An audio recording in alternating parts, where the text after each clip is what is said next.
everyone, it's Nina. Thanks so much for joining me today. Today I'm going to be creating a project featuring reverse confetti products. I want to be showing you how to create some dimension to your solid stamped images to give them a little bit more of a realistic feel.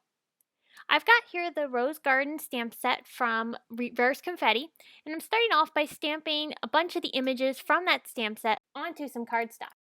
I'm using duckling ink to stamp the little cluster of flowers, and now I'm going ahead and taking some jelly bean ink to stamp down some of the leaves. I'm going to stamp both the large and the small leaves because I'm going to be creating a bit of a scene, so I want to have some different sizes to help make the scene more realistic. I also used some fern ink from Simon Says Stamp as well to stamp those leaves, and then I used some Teeny Bikini and Rose Apple inks, both from Simon Says Stamp. And the Rose Apple ink is actually a new color for Simon, and I really love it. It's got a really nice reddish pink tone to it. Now to add the dimension, I'm going to be using some colored pencils. Because these stamped images have some very small areas, I felt that the colored pencils would help give me the best control that I needed to be able to add the shading. You could of course try doing this with Copic markers, but I really liked the look of the colored pencils on top of the stamped images. So what I'm doing is I'm going over top of the stamped images and adding in shading and other color where I feel it needs it. I'm using pink colored pencils here to add some depth to the rose. I'm adding most of the shading along the areas where I want it to be darkest, and then I lightly fade it out towards the outer areas of the petals.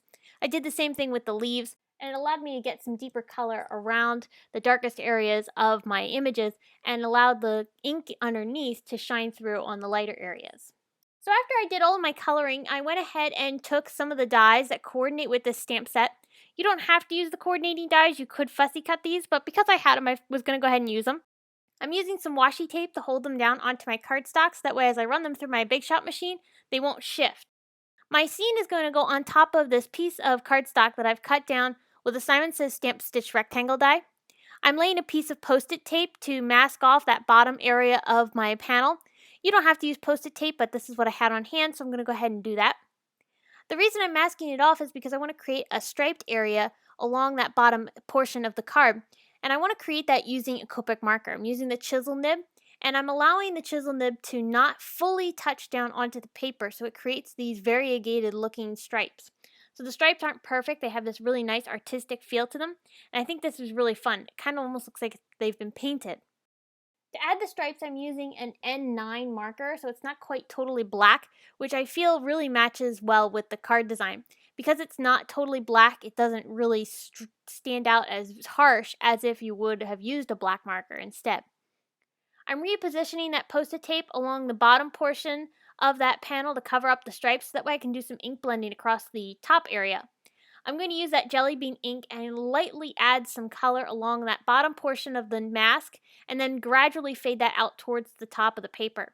I want it to be very dark towards the bottom and then really light towards the top so it fades into white. I'll remove the Post-it tape and you can see the perfect masking that we have here. That's going to allow me to now start building my little scene of flowers along that bottom portion. I'm using some foam tape to attach the flowers down onto my cards, and I'm arranging them so that way they kind of balance each other out with an odd number, and I have 2 of the largest flowers and then 3 of the smaller flowers, and I think that really balances out the whole scene nicely. I'm adhering the little leaves with some liquid glue. I'm tucking them in and around the flowers. The glue I'm using is PPA matte adhesive, but you could use any type of adhesive that you have on hand. After adding in the leaves, I'm going to take the flower clusters and I'm going to adhere these down slightly differently.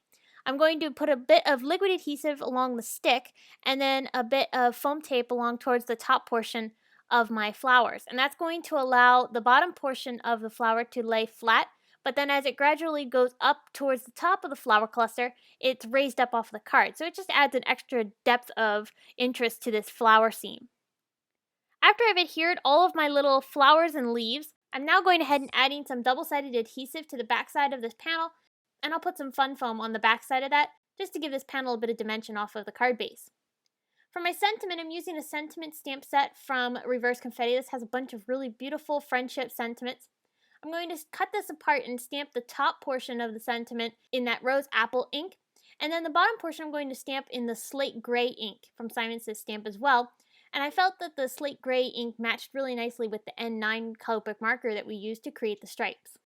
Once I've stamped my sentiment, I'm going to take some more double-sided adhesive and add it to the back side of this panel, and then I'll pop it up off of a card base that I created using some Lawn Fawn cardstock. To finish off these cards, I'm using some sparkling clear sequins from Pretty Pink Posh to add a bit of sparkle and shine tucked in and around the flowers. So if you have any questions, please leave them in the comment section below, or you can head on over to the blog to get more information on this card, including still pictures and products used. I hope this has given you some inspiration on creating some dimension on your solid stamped images. Thanks again for stopping by and spending some time with me. I will see you again soon, and have a great day. Bye!